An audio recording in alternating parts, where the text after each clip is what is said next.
Culture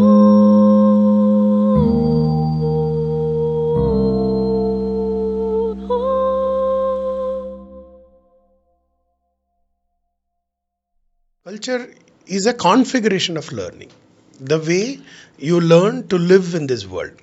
In a way, learning is not something about learning to cycle, learning to swimming, of not that kind, but learning to learn something in this world. Yeah, I mean, fundamentally, biologically speaking, if you look at learning is a human species property. So therefore, every human being, human individual who is born on this earth, if he is a normal human being, he is potentially capable of learning every form of learning that exists in the world. Namaste and welcome to the first episode of IKS Changemakers, an INDICA podcast. This is your host Shivakumar, serving and nurturing IKS Changemakers at INDICA. In this podcast, we bring you people, their thought and their work, which is essentially Dharma in action through Indian knowledge systems. Our IKS Changemaker today is Professor M.S. Chaitra, Director, Center for Study of Cultures, Chanakya University. Today, we shall explore the subject Cultural Differences Across Civilisations, one of his many research concerns. Hope you enjoy this exploratory conversation. Professor Chaitra, welcome once again.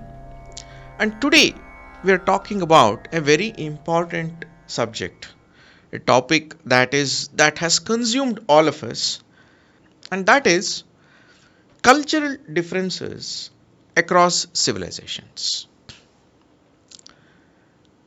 So let's begin our discussion, Professor Chaitra, with a discussion on what is culture.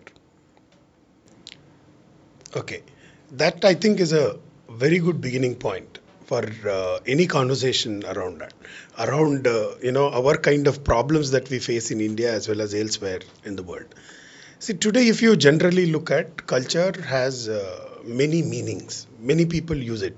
Sometimes it is about some kind of performing arts, music, and many things. Management people would say it is values and beliefs, etc. But then that doesn't significantly explain what is that we are dealing with. Okay. Now, we also intuitively recognize, for example, broadly, there is European culture, African culture, Indian culture, etc. But there is also this usage saying that there is many cultures in India, etc. Now, there is also an earlier usage of culture in the sense of being cultured, etc. So, given this confusion, the kind of theories that I work, as he rightly pointed out, Professor Bal Gangadhara's most significant contribution is by raising this question, he built his entire engagement. So he asked this basic question: what makes some difference into cultural difference, but not sociological, biological, psychological differences? Because in the world, we see all kinds of differences. You can look at differences between two individuals psychologically, biologically. You can look at in India, you go to any village, you have people from multiple jatis. So you have sociological differences, regional differences, etc. But then what makes this difference into cultural difference is something that has to be carved out. To put it very simply, now the way that you can sensibly make this intuition that we have about cultures, reasonable, and then start doing something with it would be to say, culture is a configuration of learning, the way you learn to live in this world. In a way, learning is not something about learning to cycle, learning to swimming, of not that kind, but learning to learn something in this world. So learning to do so many things that you specifically learn, as whether it is cycling, whether it is doing puja, whether it is doing something. And this way of, how do you go about the world gets shaped by something called a meta learning. And that set of learning can be identified in different parts of the world. And that's why culture is all about learning. And therefore, it is also about teaching, because it's about transmission of this learning from one generation to another generation. So in a nutshell, you can say culture is a way of learning that you acquire from generations in a given to use the loose word civilization or a broader geographical area, it is the combination of thousands of years of effort that humanity has achieved. So we can broadly say there is a European culture or Western culture, there is an Indian culture. I mean, many would want to say Southeast Asian cultures, Chinese culture. In that way, we can make broad categorization, which makes sense, and you can start making sense of how people go about the world, how they deal with their life and the other situations. So that constitute culture in our research largely. Fantastic. I remember reading this particular subchapter in Heathen in His Blindness on the configurations of learning. It's a very small chapter, but still a very profound thing. I think it's worthy enough to be an entire research focus area in itself. So, if learning to learn and the configuration of learning is how cultures differ from each other, then a corollary question is, why does it happen? Why do different societies learn differently? If all of us have come from the same roots, but yet societies have a different learning configuration, then it needs an explanation as to why that is so. Yeah, I mean, fundamentally, biologically speaking, if you look at learning is a human species property. So therefore, every human being, human individual who is born on this earth, if he is a normal human being, he is potentially capable of learning every form of learning that exists in the world. But in reality, if you look at in different geographic regions, because of their histories, the way they have developed, everybody will not be learning everything, and I think we can illustrate this with multiple examples. But let me start with one simple kind of an example. Now, if you look at the way that we organize our daily life in India, for example, let's assume that you buy a television, new television set. Nowadays televisions are quite complicated because of all digital apps, etc. It is part of it. Now, the first thing that an Indian would do is to call up another person who has the similar model, some friend or somebody who knows about this stuff. And despite having a manual with him, he would end up, asking, and he will get the instruction from someone who is known to him. And then he will start. No matter how educated you are, we don't, operate it by looking at, manuals.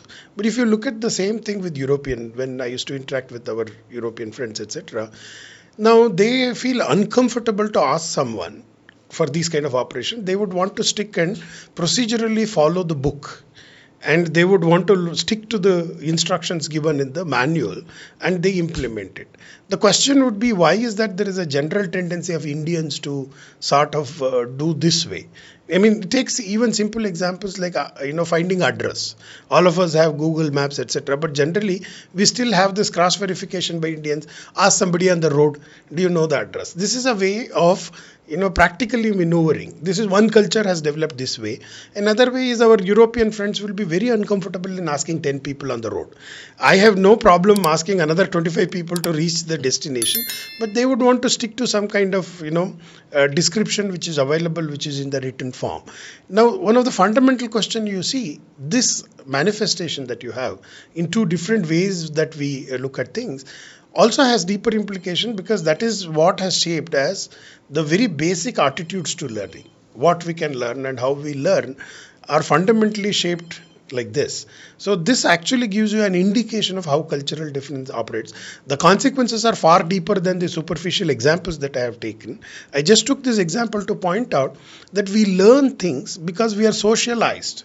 We are brought up in a social environment where we learn to negotiate with our society as well as the natural environment in particular ways. And another culture has developed other ways of doing it.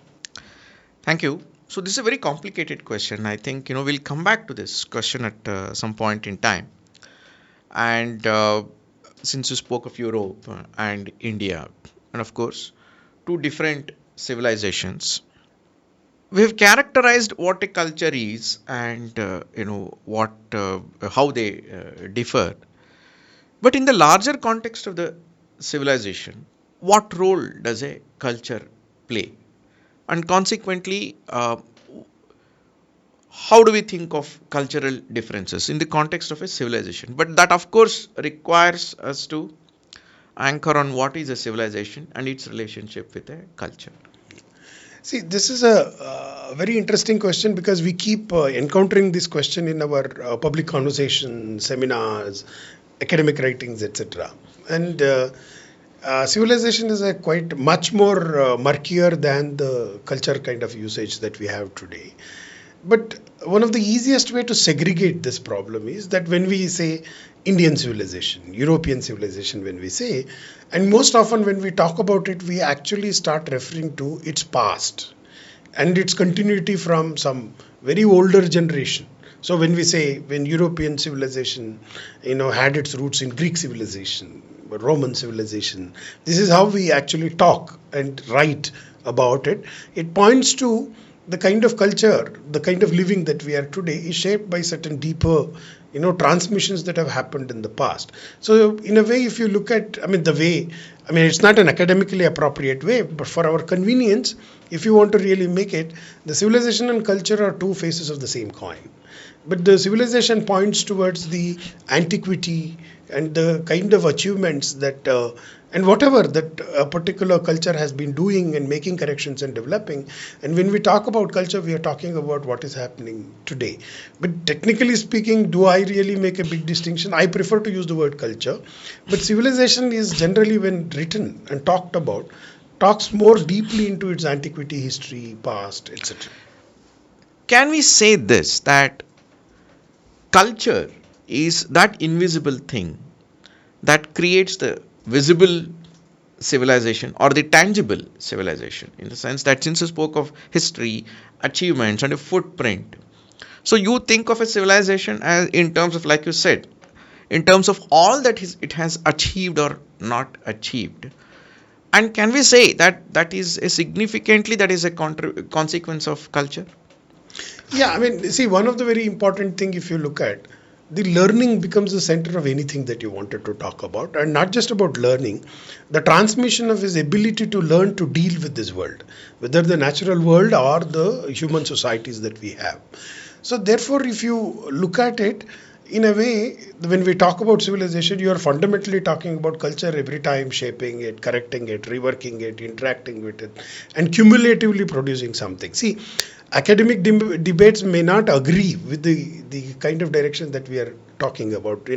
For the sake of understanding whatever has been written in spirit, if you want to understand, now the learning that we see today, our abilities to learn and go about this world, is a product of cumulative experiments that have happened. And it has all good things, bad things, everything comes within it. And one larger representation of that is something that you can play around as civilization. Though that's not the way that I would do it. But this is the way in which you can connect to others who are referring to. A large number of diverse traditions that exist, various ways of, doing things that exist. All of them can be pulled in that way. That's probably the reasonable way to make sense and, have a working hypothesis to move and an interesting observation, I don't know whether you agree with it or not, is that in India, we are more familiar with the word culture because the equivalent Samskriti is in some kind of a use since long, probably much earlier than the colonial era, whereas the equivalent of civilization, that is Nagarikata, is not something that you find it frequently in ancient texts. That also may be saying something about our civilization itself, that which anchored itself more on the culture than anything else.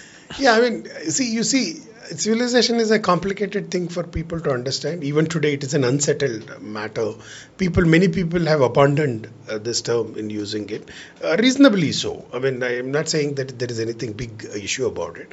But when Gandhi had to really talk about civilization in Gujarati and Hindi, he used the word Sabhyata. Sabhyata.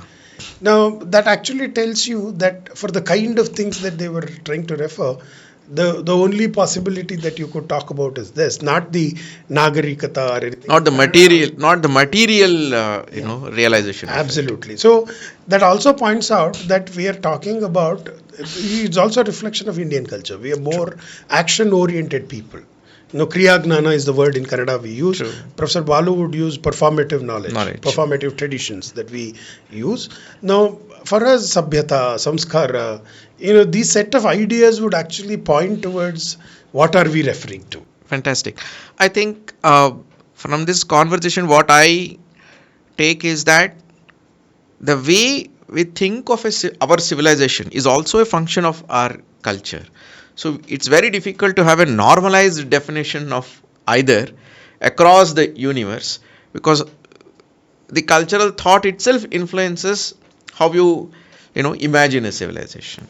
Oh, it's absolutely true, because a large number of things. Look, these ideas are not something that universally developed and different culture engaged with. It is not like that.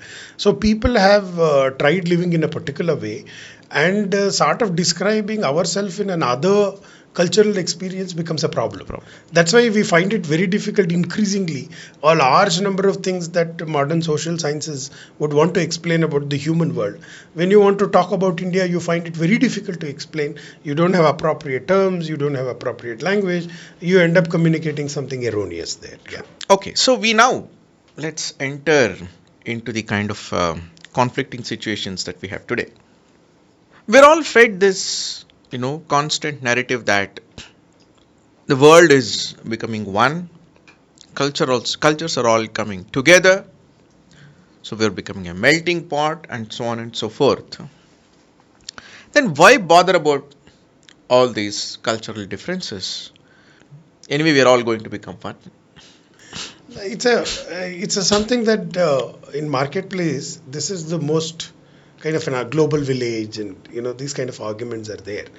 But if you in reality look at the world, now one of the most great difficulty that we have is that we live and act in a particular way, and we have a upbringing that shapes us, the way that we connect with people and deal with people, and then we have to talk about it. So there is a language barrier and there is a cultural barrier. And we have bought over so many stories which cannot account for what we do. Now, in fact, many a time, if you look at a lot of Indian people are labeled as, they have this habit of being hypocritical. And a lot of these descriptions are part of our inability to account for our own ways of being. Our experiences are missing out because there is a dominant narration which is shaped by how people are, what is the nature of human being, is shaped by the experience of European culture. And we are all trying to sort of fit ourselves into that. That is actually creating a conflict. If you look at, on the contrary to the claim that we have, the number of identity movement, number of assertions for saying that, we anti-Eurocentric, all kinds of argument, actually points to another kind of a situation where we are not becoming one. Rather, we are seeing more and more differences. So how to deal with difference becomes a question. And unfortunate part is that, as in the beginning that I have pointed out, what makes some difference into cultural difference has not been adequately theorized. Therefore, we have an ignorance towards that question. That's why cultural difference has to be a very central point in the future world. So that's not just interesting, it's concerning that the dominant narrative of the melting pot is actually not just ignoring cultural differences, rather forcing societies to assert their cultural differences in a very conflict creating manner. So that is what is happening. So let's contextualize that a little bit from in India's standpoint. So what's happening in our country, and how are these cultural differences playing and fighting against the dominant narrative? Let's just explore this a bit. Yeah, it's interesting. We can take different kinds of examples to illustrate this point. But let me focus on something which is not discussed on the roadside every day, so that then we can little peacefully engage with that. Now, if you see today, you look at the dominant discussions that we have, let's say, about Bhakti as a phenomenon in India. Now, any corner of this country you travel, I mean, not just in India, you go to adjacent countries as well. Bhakti is a very important, there will be a guru and there are a lot of rituals, etc. Now, there is a 1 century literature on Bhakti, which has been produced by the social sciences today. And Europeans came and they started engaging it. A lot of us jumped into it.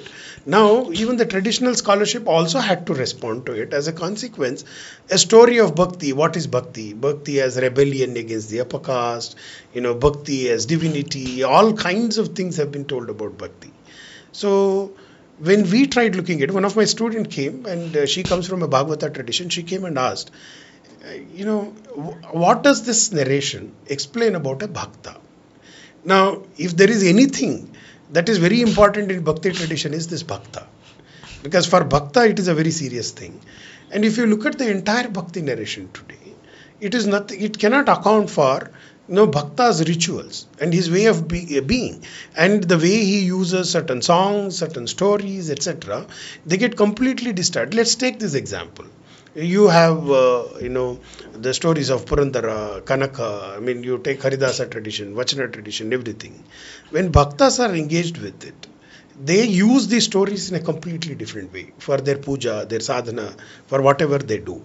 Now, these stories will say this is the upper caste rebellion, lower caste rebellion against the upper caste atrocity or institutionalized religion, etc. And none of them make sense to the Bhakta.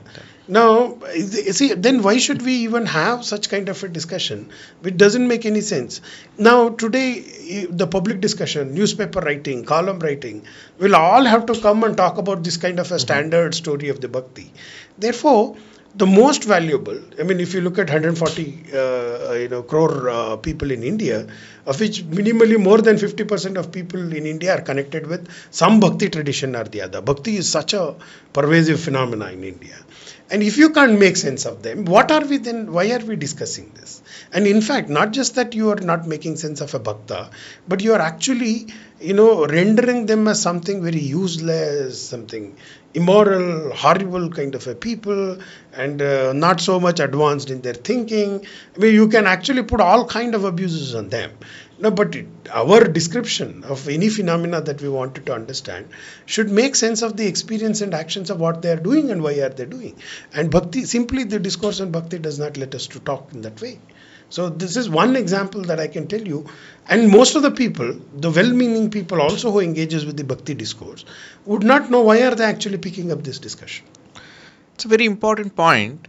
I think, taking this discussion back to the learning configuration of Balagangadhara, I think a society that does not have the category of moksha or the pursuit of moksha and has not learnt about that probably is not able to understand bhakti from that standpoint, and hence has to learn about bhakti from a non-moksha universe, due to which it appears, it has to move into problematization and so on and so forth, because there are other elements that a certain society has gone through in terms of atrocity. So it ends up viewing everything from that standpoint. So probably because our social sciences have been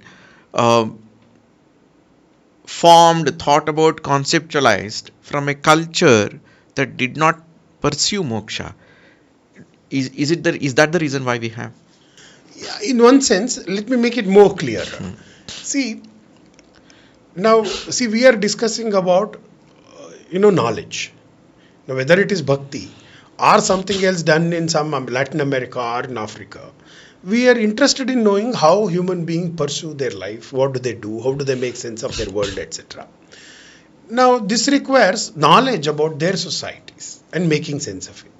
It is not about what I think about some African or Latin American. It's about what they think. And also what is the most appropriate way of making sense of human existence. Because human is one and we have to think about it. Now, when Europeans came to India, Now, they looked at many things in India. Obviously, they didn't have the kind of ideas. Their societies were their culture was very different. Our culture was very different. But they experienced India in their way, right? Now, they started theorizing and they started reflecting upon it. Now, for example, the way we conceptualize Ananda and Moksha has nothing to do with, for example, many people equate the salvation that the Christian societies had. So there was nothing comparable and equal because they are very different people and we are very different people. Now, so that led them to theorize and take it in a particular way over a period of time. And when they were here in India, and these ideas that they were thinking about, what they were experiencing about Indian society, became legitimized and introduced as part of our departments in the universities. And over a period of time, it has become a common sense. Just to continue this discussion on Bhakti, how these things happen. See, in the later part of the 19th century, when linguistic survey of India was managed by the colonial officers, probably I think Garrison or one of them, looked at the songs which emerged within the Bhakti tradition. And he saw that there is something, some revolution, is a description that you could give, some sudden emergence of the songs and people doing, etc. And eventually somebody picked it up. And by 1915, 1920s, somebody took that linguistic survey inferences and said, Bhakti as Andolan. Revolution has become Andolan. And this text, probably, I think it is Hazare Prasad Vivedi or somebody wrote it. And it became textbook in the universities for undergraduate. And over a period of time, Bhakti has become a movement now. Right? Now we all believe this was a tradition. There is a multiplicity of tradition around Bhakti. And suddenly today we saw, first it became movement. Now it becomes a movement against, Hindu religion or somebody else, institutionalized religion, against upper caste. See, this is how the idea got shaped. Now the most necessary ingredient for them is, this is the European way of experiencing it. See, here there is this issue. Now in Advaitic tradition, for example, we talk about serpent and the rope, snake and the rope. Now there is a rope, you can see it as snake, or there is a snake, you can see it as rope, because there are either it is dawn or dusk or there are conditions, etc. There is some optical issue, but then you can think and write about see snake and think it as rope, and write about rope and develop it, but it has nothing to do with snake, right? Now, all of us, what we have done, this theorization and rope that has gone, we took it very seriously and made it and converted into description of the snake. This adhyasa that has happened here now has never been, sort of countered or rethought, because at the end of the day, what we are interested in, it is not even countering or doing anything. It is about the knowledge of the object that we are interested in knowing, because we wanted to really know. And as a consequence, today it has become a common sense to talk about Bhakti movements. And it has its own consequences to go on. So this is how some cultures experience, of looking at another culture becomes some kind of a standard story. And 100 years later, it has become a very common sense that you have. So the risk of the melting pot is that a particular culture can quietly dominate every other culture through its narrative, and slowly other cultures may get dragged into it without knowing and falsely think that it's actually melting pot, and which it is not. Oh yes, it is not, because this cultural asymmetry, every instance of engaging with this material that we have produced are expanding disproportionately the cultural asymmetry. See, two people being different is not an issue. But then one being an inferior other is a problem. And not even recognizing it is a much bigger issue. Yes. So that is where, our cultural difference is very important, because in India it becomes complicated, because the description that I gave you, when they came, they didn't come here as social scientists. True. See, there were colonial manuals, bureaucrats, administrators, everybody wrote. And this is part of the way, Occident understood the Orient. Right? This is what Edward Said characterizes as Orientalism. And the colonialism became the vehicle of Orientalism.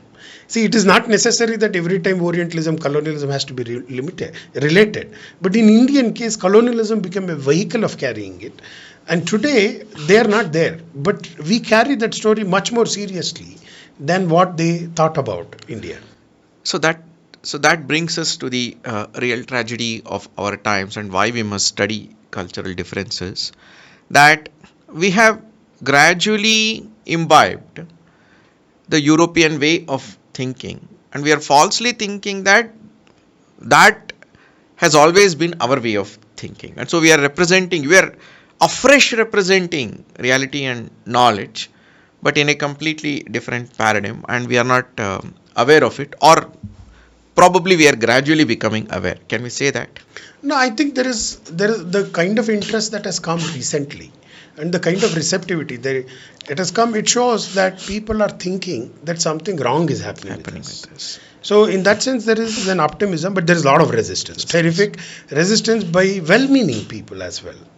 So because the stories have penetrated so deeply, if you permit, I will add another beautiful example, which will be very powerful to understand, because we seem to be. I gave you the Bhakti example. It may not have serious political consequence, but I will tell you something else. See, we recently, few years back, we started reading Dharampal's Madras Panchayati system. Now, that was a very startling revelation, and I will summarize. We have gone further from after Dharampal. We have started thinking about it now. We are working around it. Very important point. Now, see, today, if you look at the debates about the Panchayati, now Government of India has introduced the 73rd Amendment to bring in Panchayat, and this discussion was there even in the Constituent Assembly debates. What was this debate about? Now, one group was saying the Panchayati is the rudimentary governing system of India, and it was, ridden with caste and all inequalities, therefore has to be removed. And the other group was saying that was the ancient Indian governance model, therefore it has to be. So there was a common consensus that the Panchayati as a system, there was a system called Panchayati, and these were political institutions of India. Now, what Dharampal became, why he became important, when I encountered his work on Madras Panchayati system, he makes this claim that what we are discussing today as Panchayati is British creation. I was taken aback because even though there was, Gandhi versus Ambedkar, positions that you had, but both of them had a consensus that Panchayats were indigenous political institutions. But now we have been looking at archival data from 18th century onwards, from Munro, Elphinstone, and what happened in the Bengal presidency. We realize, for example, how Panchayatis worked in India. Now, there were people, there were disputes, and they solved it. And these Panchayatis came into being when there were disputes, and they disappeared. So first of all, to call them as an institution itself is a problematic. And second, to call them political institution is even more problematic, because who appointed them? In fact, no king had any authority to appoint. Nobody appointed it.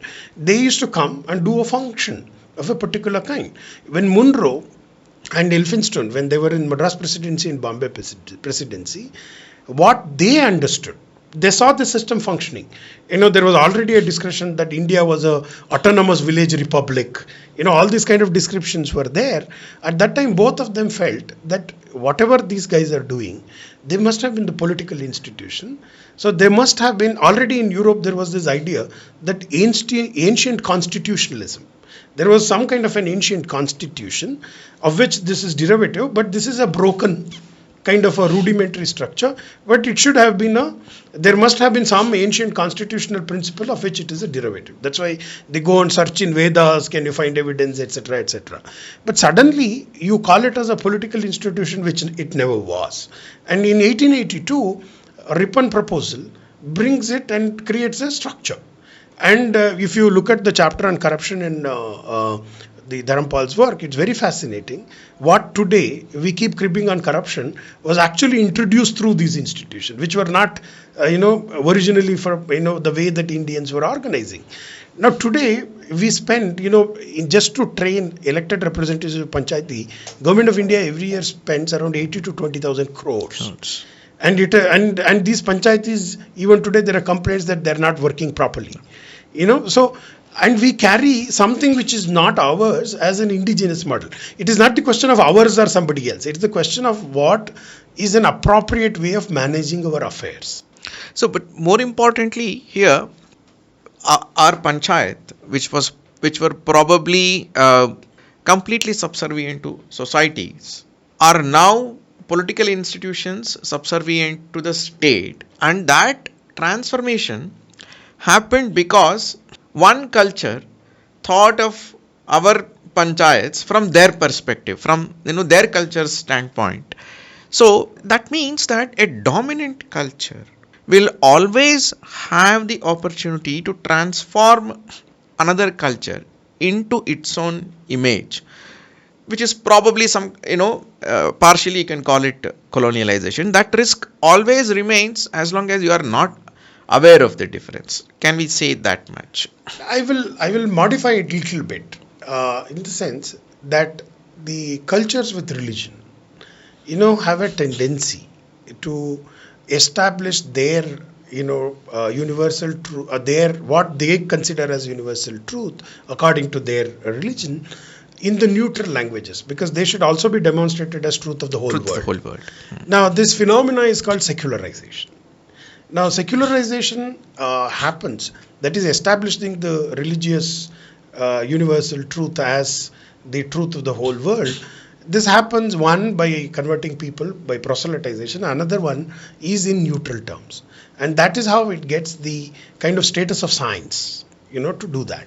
Now, how does it happen when they came to India, for example? Now there is a lot of literature that we have been seeing that talk about Indian villages itself, for example, were modeled around the village experience they had in their books. They never had, because in 19th century when they were theorizing about Indian villages, they were taking positions on it.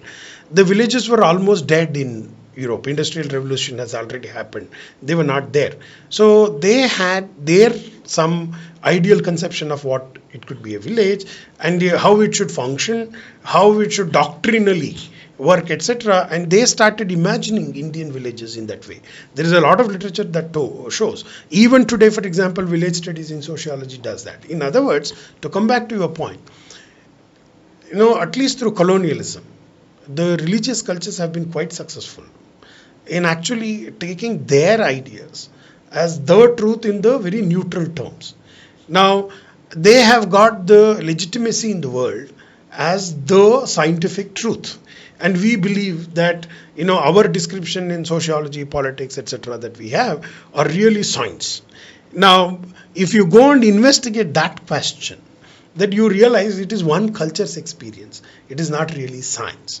Now, the challenge in front of us would be, if we don't engage in this kind of an inquiry, we will never be able to build science of societies, which is important, because when our ancestors were thinking, when Shankara was thinking about human beings, he was not thinking about Indians, he was thinking about human beings, whomever that human being is. Now we need to develop sciences which actually addresses the problems of human beings. So to come back to the point you're saying, the globe is becoming very smaller and smaller and highly connected. There is a more important legitimate reason today to develop sciences of societies in a far more serious way than carrying one culture's experience and trying to force people, and things don't work. And as you're saying, we are becoming one, it doesn't work. You keep Panchayati as political institution, more and more aggressively you keep trying, they seem to be failing, quite often. And you keep doing reforms and investing on it, but it's seem to be having a troublesome situation. That's why Dharma makes this distinction, the Sarkari Panchayati versus traditional Panchayati.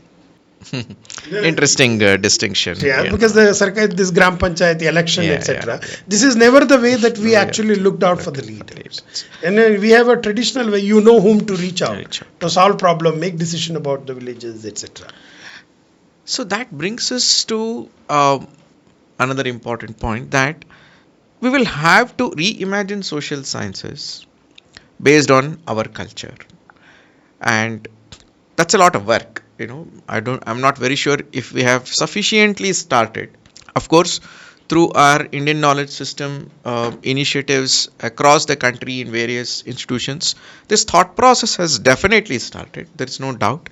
But laying down the basis for why we will need a completely different social sciences.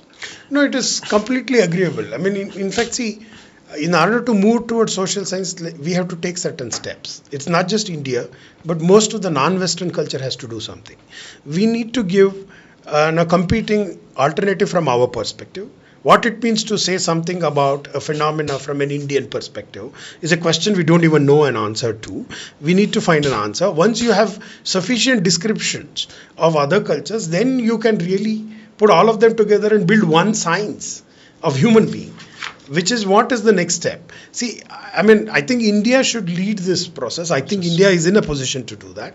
There is a lot of awareness. See, 10 years back, it was quite depressing.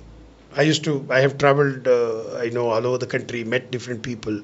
But today, the kind of excitement to take this challenging question by the youngsters is incredible. And interestingly, I mean, in my own center, for example, people are willing to give up their, lucrative science career and engage in this task today. So there is a completely differing kind of an enthusiasm. The only task in front of us would be to create an institutional framework in such a way that such a task of building new social sciences, not something which is biased towards some culture or the other, but a really social sciences in the true sense of the word comes into being it's a generational task. I'm sure in our generation we may not be able to see that, but I think there will be enough preparation to new social sciences to emerge in our lifetime. We will be able to see that, is my hope and optimism about it. Thank you, Dr. Chaitra. And let me just probe this a little more. For a very long time, we have not felt the need to have something like social sciences and modern university and so on and so forth. Our pursuit has been different. We have lived a community life. Pursuit has always been Purushartha. Knowledge has been created and consumed from that standpoint. The so-called institutions have also been created, and Srishti Sthiti Laya of that has happened from this standpoint. But every single modern institution is also a consequence of a certain culture. The Western culture and the way the last 300-400 years industrial revolution, and prior to that the Enlightenment and so on and so forth, it is that. So now we recognize this cultural difference very clearly, but still we seek to create institutions and knowledge structures that we have brought in from another culture. How successful will be in this endeavor, and what is the caution that we need to take as we move in this direction? There are several people who kind of recommend withdrawal, saying that synthesis is not possible, so you withdraw. While a significant part of India has accepted that this synthesis is necessary. See, there are 2-3 dimensions to your questions. First question is about Indian culture's fundamental preoccupation about how do we look at knowledge. See, Indian culture is something very unique in the sense that we neither described ourselves nor described anybody else.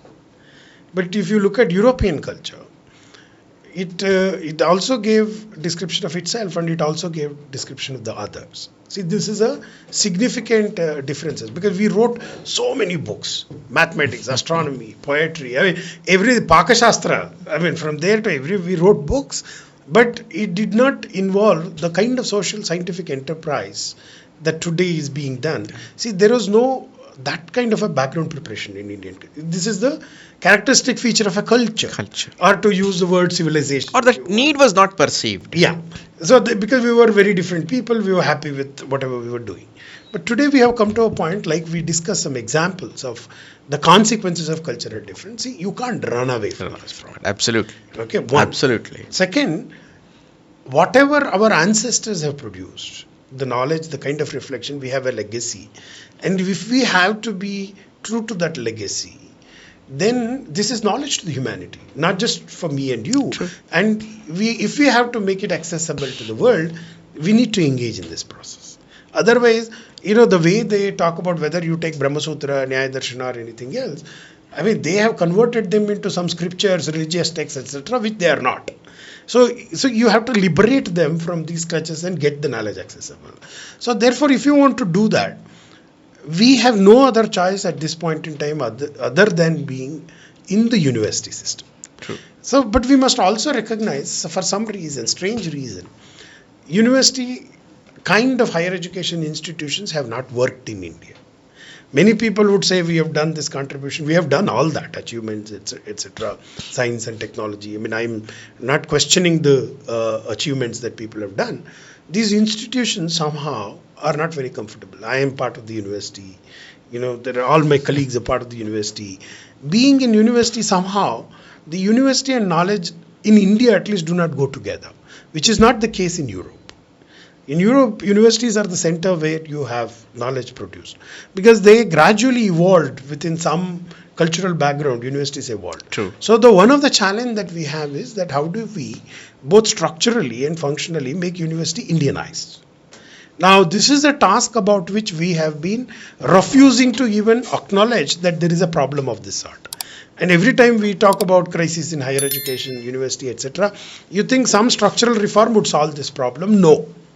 Structural reform might come, but what kind of structures these universities should become, what are their purposes and functions, and how do we Indianize them? To Indianize in the sense, how do we make it meet the needs and requirements of Indian people so that we produce knowledge? And you also see that universities are fundamentally exclusionary. That's why they have resistance to accommodate, a lot of our traditions, even if they are taken. They are taken in a different way. So we need to make all these diverse achievements of human civilizations to be part of the reflection on human society in the world. In order to do so, we need to think about university as an institution differently. This is a question which we have not attended to. Absolutely. And interestingly, the most well-meaning people who are in the policy circle does not even recognize and acknowledge that there is a problem. And some of the problem, I will not take names, some of the people, when they became the head of the institutions, when they are running, they are in great difficulty because these bureaucratic structures are a huge problem to produce knowledge. And they all see that. And they think that, you put good people, you solve that problem. No, there is something much more deeper than that. I think we need to do a serious attempt. In fact, one of my requests to INDICA Academy would be, in the long run, we should try spending some time in reflecting on what is this thing called university. What is the heart of it? True. How does it should, and how do we even find out a way of Indianizing them so that Indian people produce knowledge out of it? Today it is definitely not in the direction in any means. I mean, there are a lot of important initiatives to make transformations in that, but we have seen the consequences of that over a period of time. I fully agree. Until we have a clear idea of, in order to produce a certain kind of knowledge, what is the kind of institution that we need to create? It has to be knowledge forward. Right? It can't be institution backward to the knowledge, because the kind of institutions that we have today were formed for a totally different reason. So I think, as you said, our thought and even cognizance has not moved in that direction. Long way to go, no doubt about that. So that's why, there's one more thing that I very strongly agree with you, is that this is a multi-generational program. It's not even a program, rather, you just sow the seeds and wait over multiple centuries for it to realize. Yes, of course, we must hurry in seeding this process, but beyond that we will not have much control, and future generations will have to take it forward. See, at INDICA, we are very clear that we will have to protect, preserve and promote. Like you said, certain the way our knowledge has gotten bracketed into certain wrong categories. Releasing them, liberating them itself is a responsibility that we carry to our legacy. It's a Rishi Rina and a Pitru Rina that we carry, and hence we think if our culture offers the well-being of all beings, then not just protecting and preserving but promoting is also extremely necessary. So we at INDICA, we are very, very clear on that. Thank you, Professor Chaitra. I think it was, engaging is a wrong word.